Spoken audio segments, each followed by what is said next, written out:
एक लड़की बहुत खूबसूरत होती है जो दिल्ली में रहकर पढ़ाई कर रही थी और कुछ दिनों के लिए अपने घर आती है। नई दिल्ली रेलवे स्टेशन पर आती है और ट्रेन में जाकर अपने सीट पर लेट जाती है।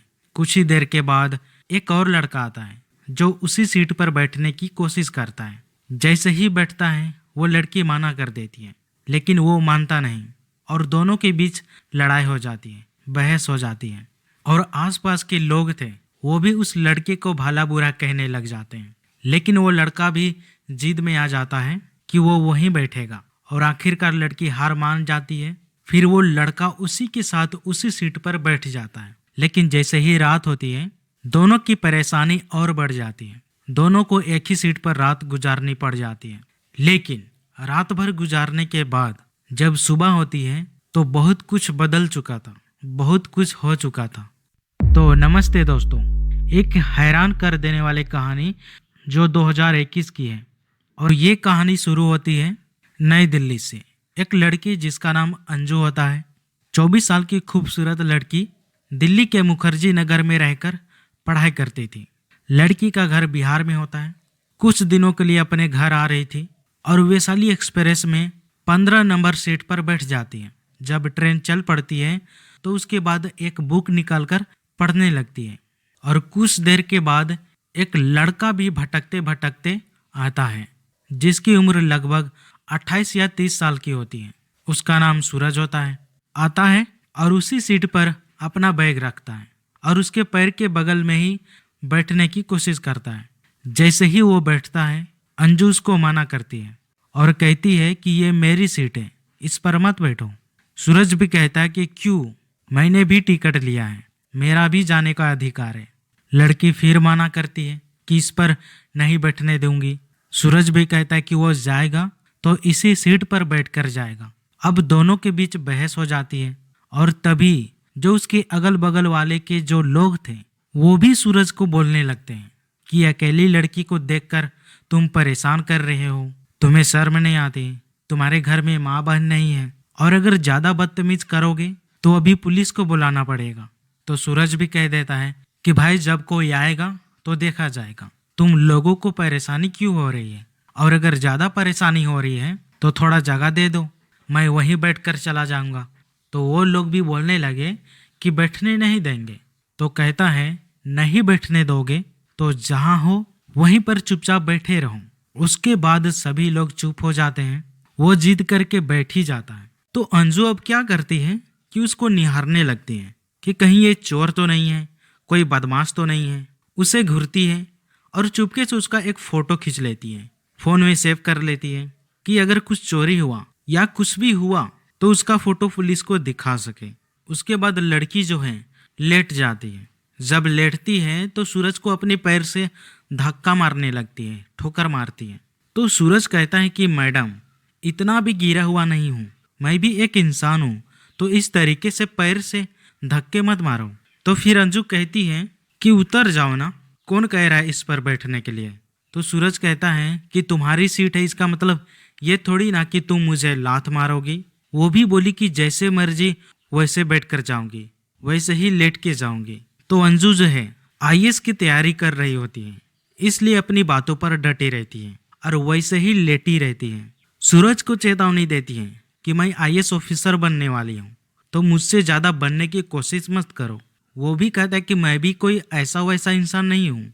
अब ट्रेन फुल स्पीड में चल रही होती है और 1 घंटे के बाद टीटी आता है। टीटी आने के बाद अंजू को टिकट दिखाने को कहता है। फिर वो अपना टिकट बैग में ढूंढने लगती है, लेकिन टिकट मिल नहीं पाता क्योंकि उसके पास टिकट था ही नहीं।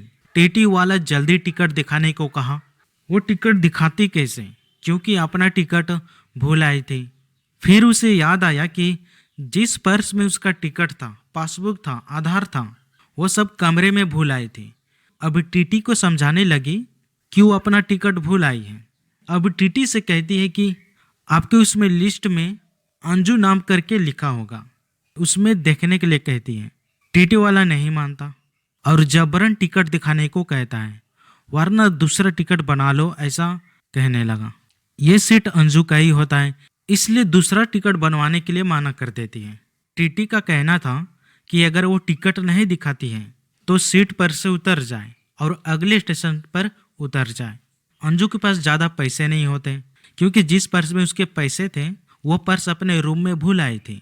और ये सब होता सूरज देख ही रहा था कि उसे रहा नहीं जाता। ऐसा होता देखा नहीं गया। टीटी से कहने लगा कि जब इन्हीं की सीट है और आपके चार्ट में नाम लिखा है तो आप क्यों नहीं मान रहे हैं। अब ये सुनकर टीटी भड़क जाता है। सूरज को डांटने लगा कि ज़्यादा ज्ञान मत दो और ज़्यादा हीरो मत बनो। अब टीटी वाला सूरज को टिकट दिखाने को बोला। उसके पास टिकट होता है मगर वेटिंग टिकट होता है। तो टीटी कहता है कि किस हैसियत से इस सीट पर बैठे हो। अब सूरज का जवाब होता है कि जिस हैसियत से रेलवे ने टिकट काटा है, जिस हैसियत से आपके पास सीट नहीं थी उसने वेटिंग टिकट दिया, टिकट के पैसे लिए, इसके बाद वो टिकट दिखा देता है। टिकट फर्स्ट क्लास की होती है और उसमें लिमिट सीट होती है, इसलिए वो जहाँ ज़्यादा सीटें थी वहाँ से जाने का फैसला लेता है। इसके बाद टीटी अंजू से टिकट बनवाने के लिए 1900 रुपये मांगने लगा। ये सुनकर वो रोने लगती है क्योंकि उसके पास ज़्यादा पैसे नहीं होते। तो टीटी को समझाने की कोशिश की। समझाने के बाद भी टीटी बहस करने लगता है। तो फिर सूरज अपनी मर्जी से 1900 रुपये देकर टिकट लेता है। फिर टिकट को अंजू को दे देता है। अंजू को टिकट मिल जाती है और वहाँ पर सारे लोग देखने लगते हैं। वो कहने लगे कि कैसा लड़का है, 1900 रुपये दे देता है। टिकट बन जाने के बाद अंजू के दिल में थोड़ा रहम आ जाती है। वो अपना पैर अभी तक उसको ठोकर मार रही थी, तो अपने पैर को थोड़ा समेट लेती है और उसे अच्छे से बैठने को कहने लगती है। पहले तो वो माना किया, लेकिन अंजू जिद करने लगी तो फिर आराम से बैठ जाता है। और उसके कुछ देर बाद कुरकुरे, चिप्स और तो सूरज बहुत सारा चिप्स ले लेता है। एक दो चिप्स अंजू को भी देने की कोशिश करता है। पहले तो वो माना करती है, फिर वो बाद में ले लेती है। उसके बाद दोनों में बातें होती हैं और कुछ देरी के बाद दोनों में थोड़ी दोस्ती होती है। इतना होने के बाद वो थोड़ा और सिमट जाती है।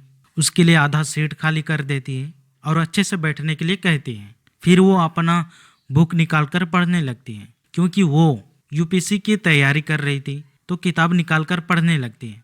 अंजू को किताब पढ़ते हुए सूरज देखा तो उनसे पूछा कि वो क्या करती है। तो फिर अंजू बताती है कि वो यूपीएससी की तैयारी कर रही है।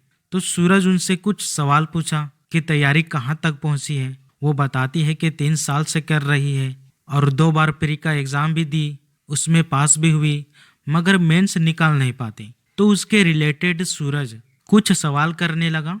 कुछ बताती है, कुछ नहीं बता पाती। अंजू ये सब देखकर हैरान थी कि उसे यूपीएससी की इतनी जानकारी कैसे है।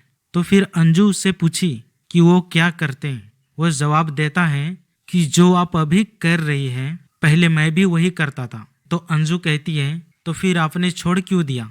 तो वो कहता है कि उसने छोड़ा नहीं, उसका सिलेक्शन हो गया और अभी पीसीएस ऑफिसर होता है बिहार का।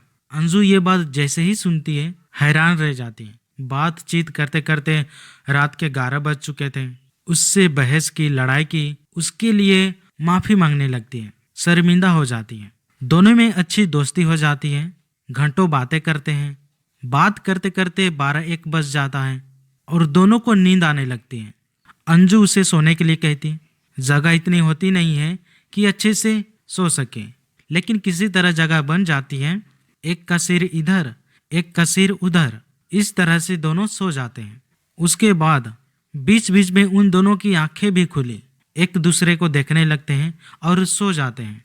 और जब सुबह हुई तो सब लोगों को पता चला कि एक पीसीएस ऑफिसर है। तो फिर उन लोगों ने, जिन जिन लोगों ने उनसे बहस किया था, वो सभी माफ़ी मांगने लगे।